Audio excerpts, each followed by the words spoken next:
Hello, everybody. My name is Drew Dosek, and wow, what a wonderful day. But it didn't start out that way here in the markets. Lots of fireworks happened in the afternoon, but in the morning, we had jobless claims come in a little bit higher than expected as far as unemployment benefits. It came in just slightly higher than expected. Markets didn't like that. They reacted down. The European Central Bank did cut rates. The jobless benefits all triggered our Fed to start cutting rates potentially in September. We're going to see tomorrow. We have 8:30 a.m. non-farm payroll numbers come out. Pay attention to that, as well as the response in the market as far as does that change the potential for the Fed to drop rates closer than September in the July meeting, which is very close to a possibility. And also, we got AVGO earnings after hours. But hey, let's just jump into the data. We're going to go over a lot of information. A lot of volatility occurred today. So, all right into the market summary page here. The Dow Jones is down 0.22%. NASDAQ is down 0.57%. S&P 500 down 0.5%.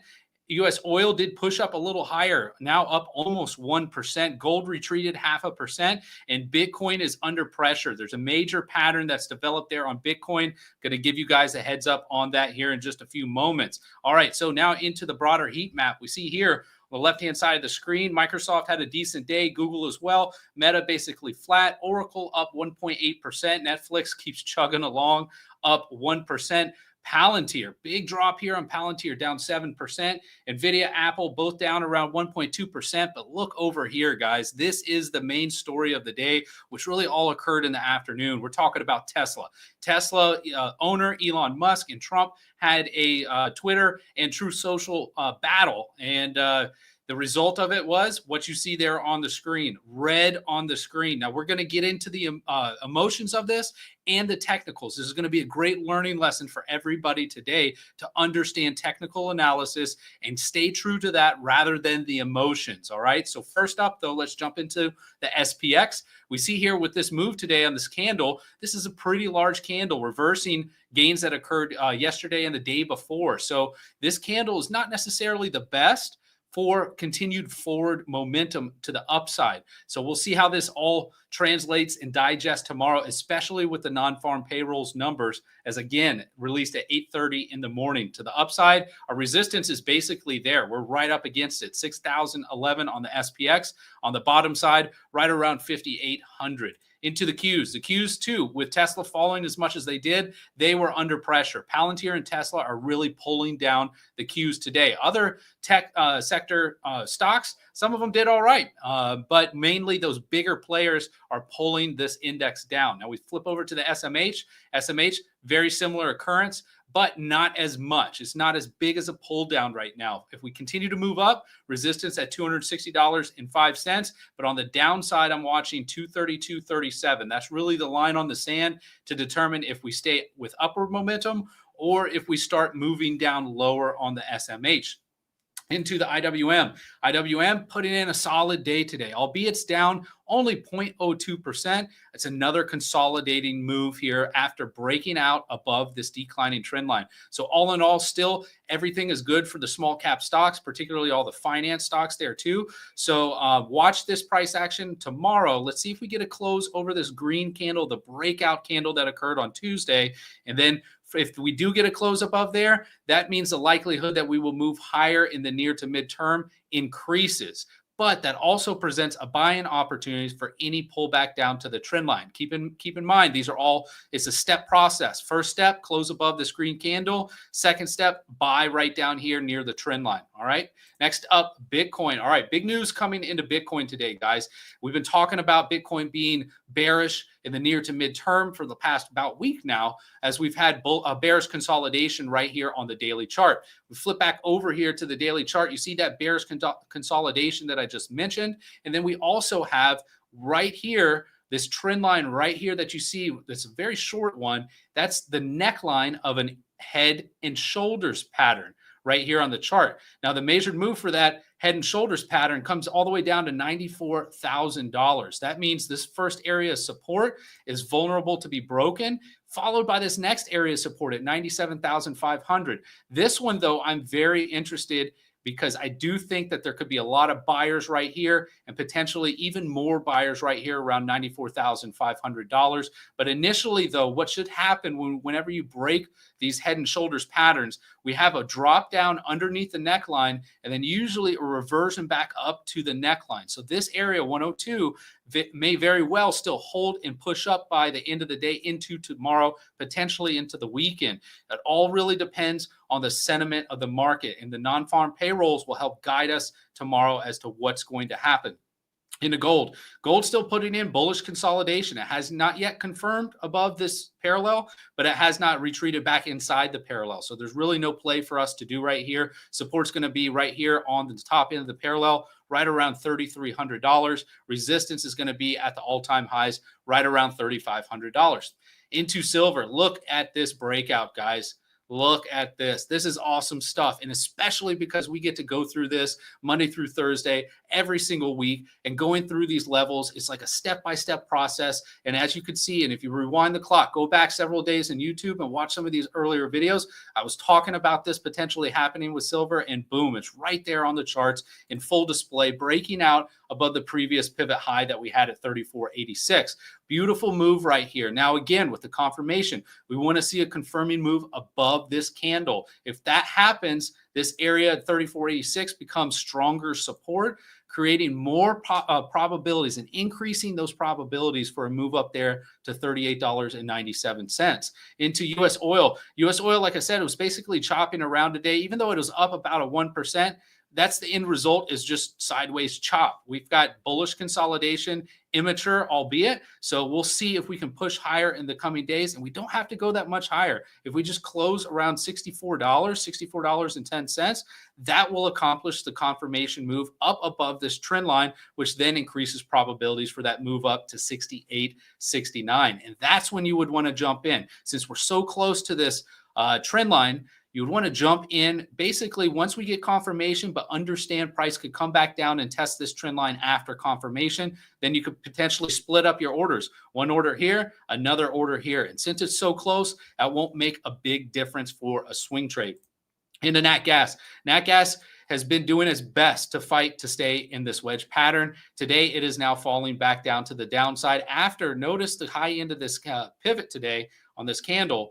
We got right up to the top end of this wedge and then got rejected and pushed price back down further. So it closed beneath here. Price action could easily close right back in again tomorrow and the next day. But then once we get into next week, then we really run out of time for whether we're going to break up or break down. So looks like we're kicking the can into tomorrow for Nat Gas. Into the 10-year yield. 10-year yield had a slight push higher today.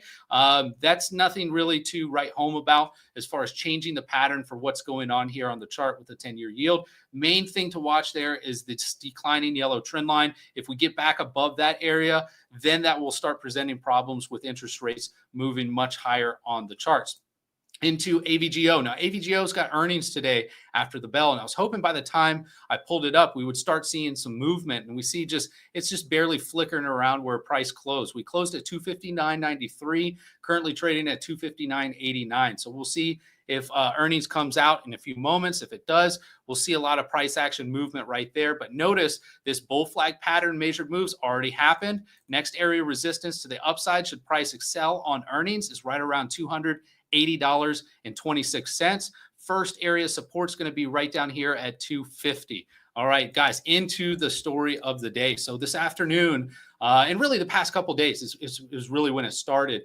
Elon Musk has been putting out tweets on X regarding this big, beautiful bill and how it's going to increase spending and how everybody should kill it. He even put a picture up of one of the actresses in Kill Bill, one of the Hollywood movies, to try to stimulate advocates, or to stimulate interest in folks pushing back on this bill.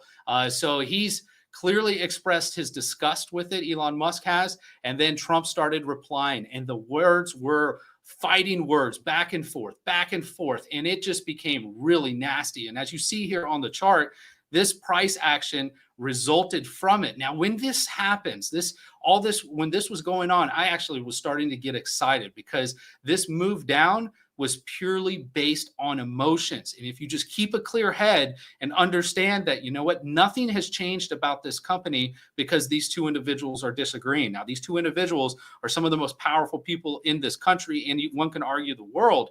However, this doesn't do anything to this company. All it is just banter between those two leaders, and price action resulted with a lot of people wanting to get out. Now, technically speaking, what do we have here on the chart? We've got a time count from this pivot going from the high here on Thursday, May 29th, down to the lows here on Thursday, June 5th. So we've got a time count developing, indicating to us that the likelihood of a bounce is starting to increase on Tesla. That doesn't mean this is going to be the bottom. There could be more investors that digest this news after hours and into tomorrow that just don't want to be in this stock. So I could see Tesla even selling off a little further. And if it does, right here's the buying opportunity. Right here on this inclining trend line, right around 254.76. We'll see if price action gets in there tomorrow. But I think this is an overreaction for sellers in Tesla, and we likely will start seeing some support right around here. And if not there, let's go down to this next area, which is going to be a major support too. Now, that's quite a bit lower, right around 208. But as long as you stagger and be prepared as an investor that these things can go much further than you anticipate when emotions are involved, then that way you keep a clean head, get your average in correctly so that when this dust settles, the bounce will occur and you can reap some fantastic profits from this stuff. This sort of move, I just love this in trading, especially with day trading too. As you see here, when price came down, it blew through this gap fill, and then also it pierced this final gap fill, this red candle, but then caught support right here, bouncing up from 274, and it was all the way up at 287. So a $13 increase in bounce. We'll flip to the 10-minute just so you can get an idea. And look at the sheer volume right here too, with folks wanting to get out. And this was a waterfall slide. This was a nasty slide here on the charts, but albeit it is fantastic to see 10 bars straight down. You see that 1, 2, 3, 4,